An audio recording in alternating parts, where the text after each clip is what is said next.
Mas eu acho que vai ser possível na CPI, ou em algum momento, o MST falar para a sociedade brasileira, para o governo, o seguinte: o MST topa um grande acordo pela paz no campo, um pacto pela paz no campo. Nós, MST, topamos.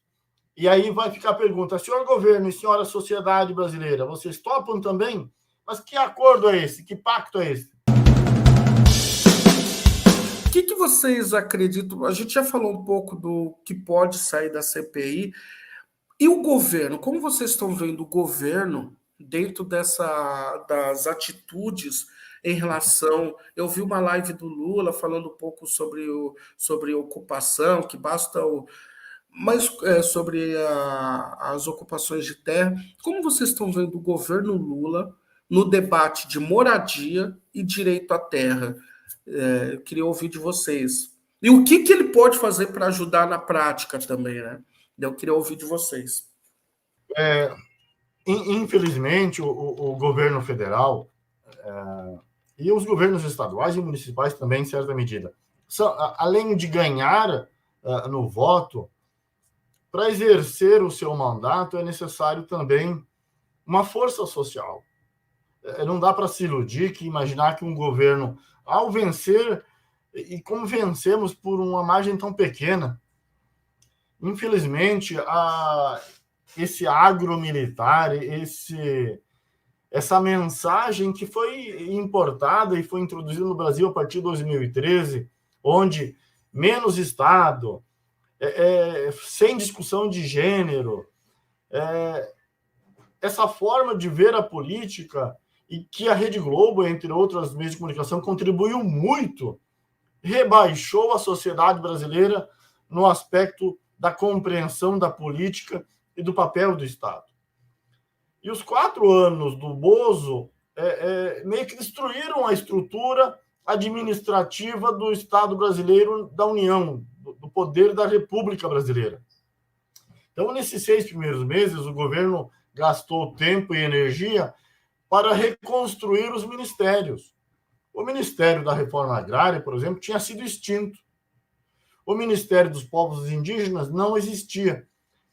E 6 meses na reconstrução das estruturas por onde o recurso público chegará para as políticas públicas e para o povo é pouco.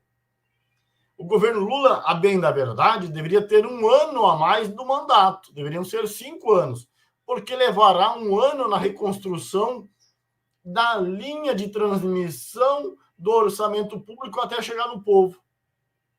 Mas teremos, portanto, então, 3 anos reais da administração pública que venceu as eleições. Na área da reforma agrária, a timidez do governo é tão grande, que sequer foi apresentado até agora um plano para assentar 5 ou 10 mil famílias. Eu não vi até agora o lançamento, digamos, de um plano de assentamento emergencial, porque ele não foi anunciado, e não foi anunciado por ausência de uma força política de pressão ao governo. E também, evidentemente, que nós temos que compreender esses passos necessários que um novo governo foi eleito na reconstrução e colocar em marcha essas políticas. Mas, para nossa grande surpresa, vejam que já o preço da carne já baixou. O preço da cesta básica já baixou. A inflação já baixou. Essa agência aí, internacional, que dá nota para as economias, já melhorou a nota da economia brasileira. Então, mesmo sem ter colocado em marcha o programa que foi eleito, o povo brasileiro já está sentindo uma melhoria na sua vida, o que para a gente é essencial.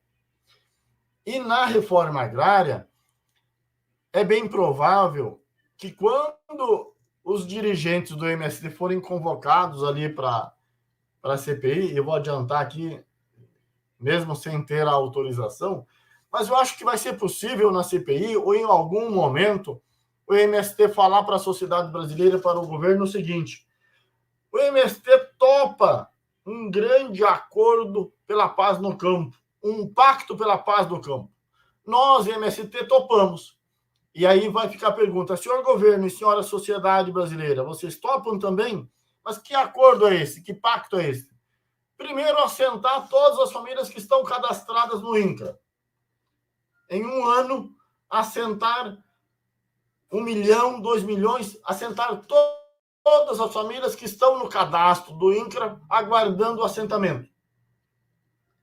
Instituir um grande pacto estabelecendo crédito para as famílias que foram assentadas, crédito para construir a casa, crédito para comprar os implementos agrícolas, crédito para comprar sementes, e um crédito com juros igual ao agronegócio tem. Juros de pai para filho, ou de mãe para filho, que são os juros bancários que o agronegócio tem. E o MST topa fazer um pacto pela paz. Durante certo tempo não haverão ocupações, desde que sejam assentadas as famílias que estão cadastradas e que tenham um grande crédito para essas famílias. Um pacto e um acordo como este, o MST topa. Então, se convidarem os dirigentes do MST, é bem provável que seja feito esse desafio. Porque se a CPI quer contribuir, terá que indicar quais são os próximos passos depois da CPI. Senão é um famoso faz de conta, né? As outras 4 CPIs que tiveram o MST como foco, o grande objetivo das outras 4 CPIs era pegar os convênios com as ONGs que estão em torno do MST e que realizaram os convênios com o Ministério da Educação, da Saúde, da Cultura, e levaram, via ofício da bancada agromilitar, para o TCU. Mas nos últimos 10 anos, nenhuma ONG conseguiu acessar recursos públicos. Então, este problema já não temos nesta CPI. E esta CPI, acho que será a grande oportunidade para as pessoas lutadoras do povo brasileiro que estão nos movimentos pela reforma agrária para emparedar o agromilitar, exigir do governo federal, bem na linha do que o professor Geraldo disse. O MST não tem que fazer política pública e tal. Tem que exigir o que a lei está escrita para que se transforme em realidade. Este é o papel do MST. Então, do ponto de vista de uma expectativa também de um governo federal, a composição do atual governo, do ponto de vista da administração pública nos ministérios, é um dos melhores que nós temos na história brasileira. Nós temos já ali uma quase paridade de homem e mulher, mas nós temos o Ministério dos Povos Indígenas, que nós não tínhamos. Nós temos o Ministério da Igualdade Racial. Nós temos, do ponto de vista de pessoas com capacidade de administrar e de levar ao governo a luta do povo, nós temos hoje uma grande oportunidade. E o Lula tem dito aí nos últimos dias que ele precisa de um pouco mais, que o povo precisa de um pouco de paciência. Se bem que pedir paciência para o povo, né, mesmo para o Lula, que ficou 2 anos encarcerado, mesmo inocente, é um pouco demais.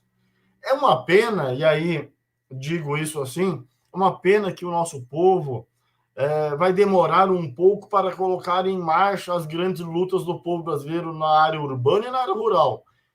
Mas essas grandes lutas virão. E virão, especialmente, se não tiver um esforço da sociedade e do governo federal para resolver os problemas.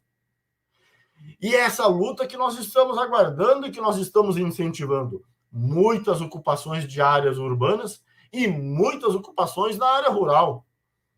As greves, aí, para ir um pouco no nosso movimento sindical, essa nova estrutura da produção dos bens de consumo enfraqueceu a luta do movimento sindical, o que é uma pena. Mas na medida em que as organizações do campo e da cidade no meio urbano vão realizando marchas, ocupações e grandes manifestações, é bem provável que o movimento sindical ressurja. E é esta a grande esperança do povo. Nós só teremos uma política federal diferenciada para atender os objetivos e os anseios do povo com muita luta. E espaços como esse que você permite aqui, Anderson Moraes, chamando a deputada Luciene Cavalcante, a Júlia Ramilo, chamando militantes dos movimentos populares, são programas como este que dão esperança para os lutadores do povo. Em pleno domingo, às 13 horas, nós aqui falando aquilo que nós precisamos falar e tentando incentivar outras e outros lutadores a arregaçar as mangas e organizar o povo